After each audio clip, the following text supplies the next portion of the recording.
Bonjour, bienvenue à cette séance d'information sur le moyen d'organiser une promenade de Jane. Donc, les promenades sont organisées depuis 10 ans par le Centre d'écologie urbaine de Montréal, qui nous développons et nous proposons des pratiques, des politiques urbaines pour contribuer à créer des villes écologiques, démocratiques et en santé. Nous organisons les promenades de Jane. Il s'agit d'une fin de semaine d'activités piétonnes à travers la ville. On dit que c'est un hybride entre une visite guidée traditionnelle et une conversation en marche, parce qu'on a à la fois une composante où on interagit avec les participants et on présente du matériel, et une partie où est-ce qu'on est en train de marcher à travers la ville et d'explorer. Donc, c'est un événement qui est gratuit, qui est ouvert à tous et qui inclut tous les sujets que vous aimeriez aborder. Cette année, la promenade aura lieu les 4, 5 et 6 mai. Il s'agit donc de la première fin de semaine du mois de mai. Et les promenades existent depuis 2007. Il s'agit d'un mouvement qui est mondial. Il y a plus de 200 villes à travers le monde qui en ont organisé.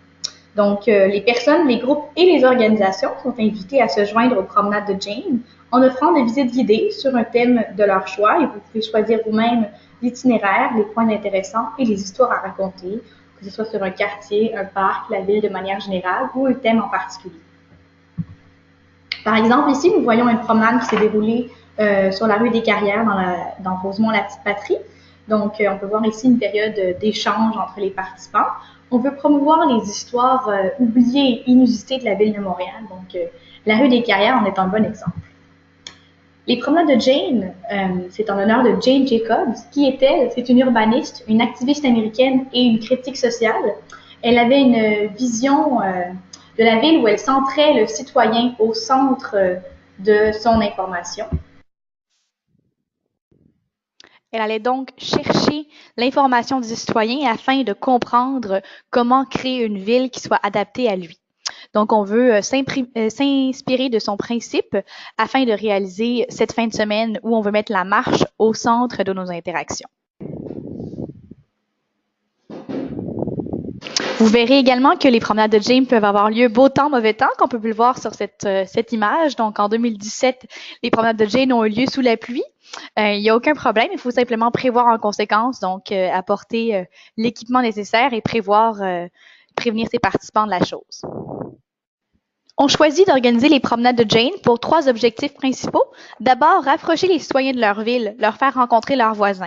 Ensuite, également, leur faire découvrir de nouveaux quartiers et leur permettre d'apprendre davantage sur le paysage urbain, que ce soit les bâtiments, les parcs, les lieux publics ou les bâtiments. C'est vraiment ce qu'on veut mettre à l'honneur lors des promenades. Et finalement, évidemment, on veut encourager un mode de vie sain et actif chez les citoyens.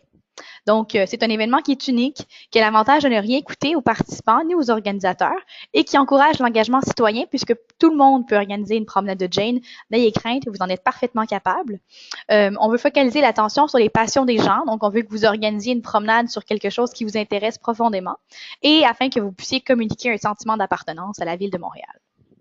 Ici, on vous partage un nouvel exemple de promenade. Donc ici, la Société d'histoire de Rosemont-la-Petite-Patrie qui fait des promenades à chaque année sur Masson depuis le début des promenades à Montréal. Donc, on vous invite à faire de même et construire un mouvement qui se perpétuera d'année en année. On vous invite à penser votre promenade comme une conversation en mouvement. Donc, c'est pas seulement une présentation magistrale, mais également un échange avec les participants. C'est une présentation sur les quartiers, la manière dont les gens utilisent les villes. Donc, le rapport citoyen est très important. On vous conseille de partager avec votre groupe. Si vous avez un petit groupe, vous pouvez présenter brièvement vos participants, établir une ambiance qui soit amicale et demander évidemment aux personnes de rester groupées afin qu'on puisse s'entendre parler. Finalement, évidemment, il faut également s'assurer que les personnes ne bloquent pas l'accès au trottoir lorsqu'ils vous écoutent afin que tout soit réglementaire dans votre promenade. Deuxièmement, planifiez un itinéraire. Donc, premièrement, faites-le d'avance. Allez voir si vos promenades vont se faire dans les temps. Aussi, imprimez-vous une carte pour faire votre promenade. En établissant votre itinéraire, voyez s'il y a certains points importants qui sont intéressants, des lieux de rencontre, des endroits qui sont intéressants pour vous, dont vous êtes fiers. Peut-être des espaces verts ou des espaces qui permettent la marche, le vélo, le transport collectif. C'est ce genre de choses-là à laquelle on veut penser. Finalement, ensuite, miser sur l'échange et non le kilométrage. Donc, comme on l'a dit précédemment, c'est une rencontre entre citoyens. Donc, il vaut mieux faire ça plus court, mais être capable d'échanger entre personnes. Là, c'est la loi du 50-50, c'est-à-dire 50% du temps on parle, 50% du temps on marche. Et également d'inclure un vécu. Donc, si on est capable d'intégrer les histoires du quartier, vos histoires personnelles, ça peut être quelque chose qui va ajouter à la promenade et qui va faire que les gens vont s'en souvenir et vont eux-mêmes vouloir partager leurs expériences. Également, on vous invite à avoir du plaisir. Comment est-ce qu'on peut prévoir ce plaisir-là et s'assurer de le maximiser? Mais d'abord, par exemple, en apportant du matériel, en imprimant des cartes, en imprimant des images du quartier dans l'histoire et d'avoir pensé à des questions afin de permettre la participation active du public. On vous invite également à apprendre à connaître Jane Jacobs, à lire un peu ses livres, à résumer ses idées pour être capable de le partager aux participants lors de la marche.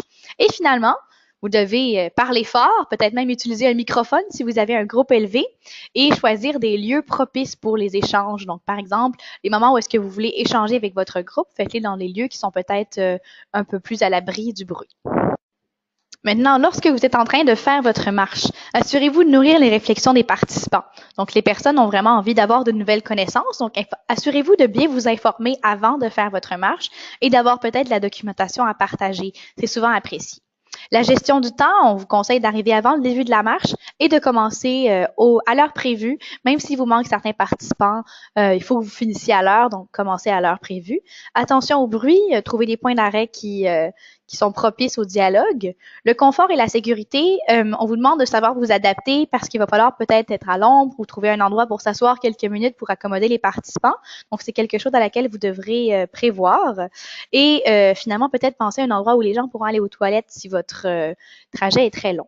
Rester à l'écoute des participants, c'est important parce que les gens ont le droit d'interagir durant la marche et ont le droit d'amener leur propre sujet. Et donc, il faut être flexible dans la manière dont on gère le groupe. Enfin, attention à la langue utilisée par les participants. Renseignez-vous au début. Est-ce que les gens parlent anglais, français, bilingue? Adaptez votre présentation en conséquence.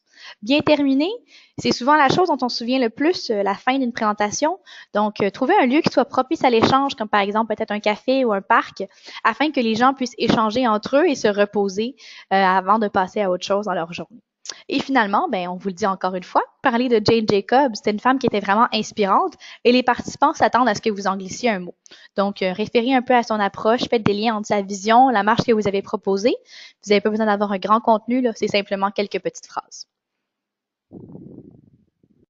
Pour proposer votre promenade, vous allez simplement sur notre site web, donc promenade avec un S de Jane.com. Vous allez dans l'onglet Organiser une promenade et vous trouverez tout le nécessaire. On va regarder d'abord Créer une promenade. Donc, pour créer votre promenade, ici, vous allez descendre un peu dans la page et vous allez voir que vous pouvez simplement, ici, cliquer sur Créer une promenade.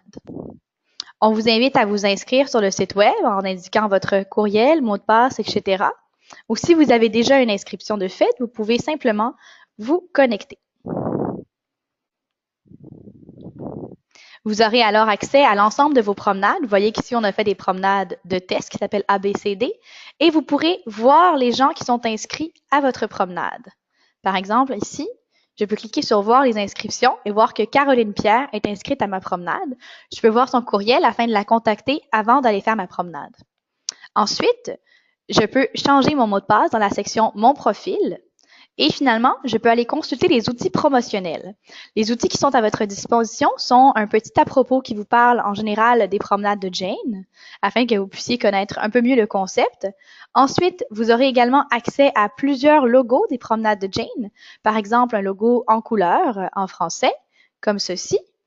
Et vous allez également avoir accès à une affiche. L'affiche est modifiable. Vous pouvez la télécharger. Je l'ai ici en Word. Donc, avec cette affiche-ci, vous avez simplement à modifier la partie qui est ici en blanc et vous allez pouvoir l'imprimer et la diffuser dans vos réseaux. Finalement, vous avez quelques messages clés que vous pouvez diffuser. Donc, il s'agit de quelques phrases déjà toutes faites pour Facebook ou Twitter.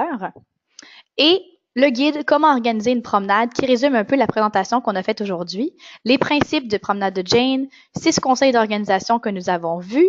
Ensuite, nous avons des trucs d'animation et un aide-mémoire des choses que vous devez savoir afin d'organiser votre promenade. Donc,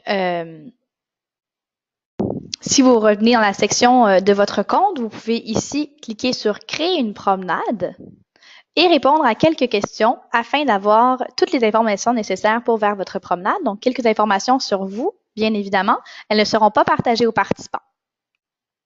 La date de départ, l'heure de départ, ainsi que la durée entre 1h et 2h30. Le nombre de participants, on vous invite à choisir un nombre de 5 de plus que le nombre que vous voulez réellement pour compenser les personnes qui ne viendront pas. Une photo illustrant votre promenade et une description. Ces deux éléments-là, c'est important qu'ils soient très accrocheurs parce que c'est ce qui va inciter les gens à participer à votre promenade. Vous n'avez pas besoin d'avoir le plan ultime de votre promenade pour pouvoir le soumettre. Vous avez simplement d'avoir besoin d'une idée générale de ce que vous voulez présenter et le reste pourra suivre dans le mois qui suivra. Vous pouvez également choisir quelques éléments par rapport au thème et à l'accessibilité de votre promenade, ainsi qu'un lieu de départ. On demande une véritable adresse, s'il vous plaît, pour qu'on puisse le mettre sur notre carte interactive. Finalement, si la promenade est organisée par un organisme, on vous invite à l'indiquer ici. Ça fait une belle visibilité à l'organisme et ça pourrait vous permettre de recruter de nouveaux membres. Je vous remercie d'avoir écouté cette vidéo et je vous invite à me contacter. Mon nom est Alice Gaudreau, l'adresse promenade de Jane à commercial écologie urbaine.net. Si vous avez plus de questions, je suis là pour vous aider.